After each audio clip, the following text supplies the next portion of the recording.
Hi everyone, I'm Jackie, and today in this video I'm going to cover must-know math for the SAT trigonometry. So all the questions you are about to see have appeared on past official SAT exams. They are the concepts that repeat themselves on every single SAT exam, so you want to make sure you know them. And let's just jump in like we always do. Okay, so trig, you have to know SOHCAHTOA, and it's also really helpful to know that sine of x is equal to cosine of 90 minus x. This is an identity. So if I'm told like sine of 10 degrees, I know that that would be equal to cosine of 80 degrees and all of these other possibilities. Does hopefully you know these identities. They're important, but let's see how perhaps it could show up. So it says, for the triangle shown, which of the equation is not true? Okay, so firstly, let's see what sine is. So sine of x would be opposite over hypotenuse, which would be 42 over 59. Okay, so we can immediately eliminate A because that's true. Continuing our journey. Well, choice B. So remember that sine 90 minus x for trig identities, that's equal to cosine of x. Okay. So um cosine of x, let's see, cosine of x would be adjacent over hypotenuse, which would be this value we don't know, but it would be over, so like adjacent over 59. It's not going to be 42, so I think this one is our winner. However, just to go through, um, cosine, so also remember for trig identities, cosine of 90 minus x, that's the same as sine of x. And we've already identified what sine of x was. It's 42 over 59. So that one is good. So eliminate. And then sine 90 minus x, remember that's cosine of x. So cosine of x minus cosine of x will equal 0 because any number subtracted by itself will be 0. So therefore, this must be B. And if I wanted to define what this is, like a squared plus b squared equals 50, well, c squared, but 42, 42 squared plus b squared is equal to c squared. Sorry, let me write neater. D. So this would be 42 squared plus b squared is equal to 59 squared. Then I could solve on my calculator. It's like 17. So the square root, it's not a nice clean number. It's like 41 point something, 45 approximately. So I know for sure it's not 42 and therefore incorrect. Okay, so make sure you know your trigonomic identities, especially this one here and this one here. Okay, continuing. Okay, so I did this one in the most missed question from UNSCT, but I just thought I would bring it up here again because, it's possible that they repeat a question from the June exam on your August exam. Okay, so let's go over this one. Point F lies on a unit circle in the XY plane and has the coordinate of 1, 0. Okay, so we'll say it's around here, 1, 0, F. Point G is the center of the circle, and that's 0, 0. And point H lies on the circle and has coordinates -1. Y, where y is constant. Which of the following could be the positive angle of FGH radians? So then I want to find what FGH is. Well, first I should find what y is. That should be easy enough to do because first, using the equation of a circle when centered at 0, 0 is just x squared plus y squared equals r squared. I know what the radius is because this has a radius of 1. So 1 squared. And then here I can put this in for -1 squared and solve for y. So this would just be, right, 1 plus y squared equals 1. Y squared is equal to 0. The square root of 0 is 0. So then I know for 100% certainty that our h value will be at -1, 0, which is here. And I'm asked for the positive measure of angle FGH. So FGH would be this angle here, which is clearly a straight line, so it's 180 degrees. In radians, 180 degrees is pi. And I need to see which one could be, well, could equate basically to 180 degrees. So these look like they're dealing with revolutions of the circle. And remember that 2 pi radians is equal to 360 degrees. So that would make a full rotation of the circle. So if I look at option choice B and I do 50 pi divided by 2 pi, this will give me 25, which means when I do the revolutions, so I make, so I go from here, will be the starting point.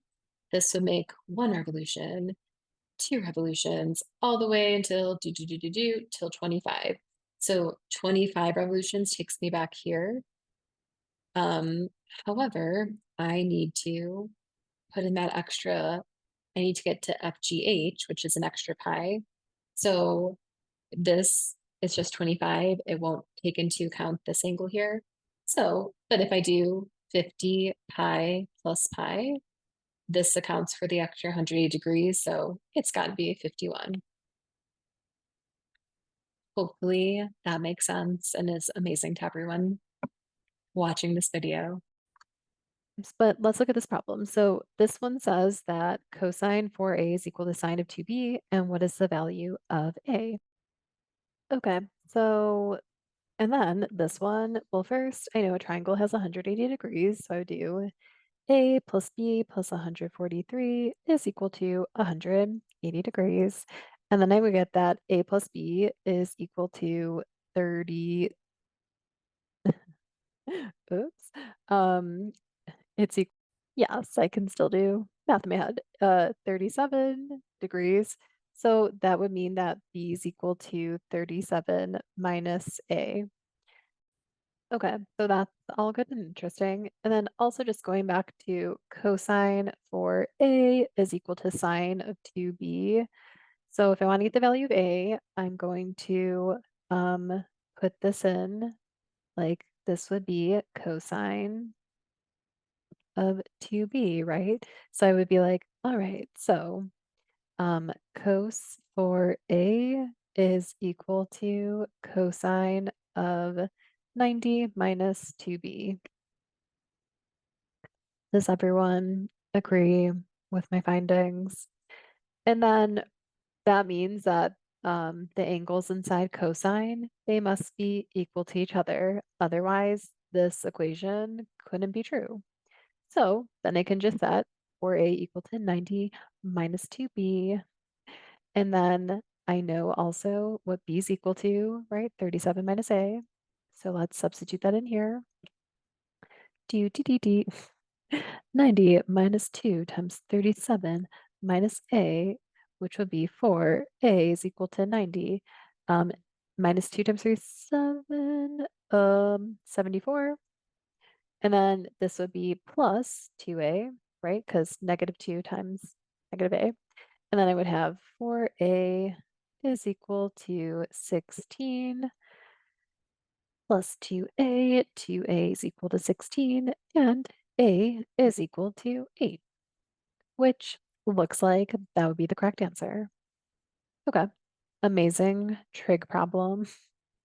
But so main takeaway for this problem, know your trig identities, they're important. So here, triangle XYZ is shown as a right triangle. Which of the following has the same value as sine of x? Okay, so first you should know SOHCAHTOA. SOHCAHTOA. Okay, so looking at sine, that's opposite. I will just write this here for anyone new to trig. Opposite over hypotenuse. And if I'm asked for sine of x, so the opposite would be 37. So I'll put sine of x equals 37. And I have to calculate what the hypotenuse is. So let me go ahead and do that. I can do that by doing 29 squared plus 37 squared is equal to c squared. Let's calculate. Okay, so 29 times 29, it's 841.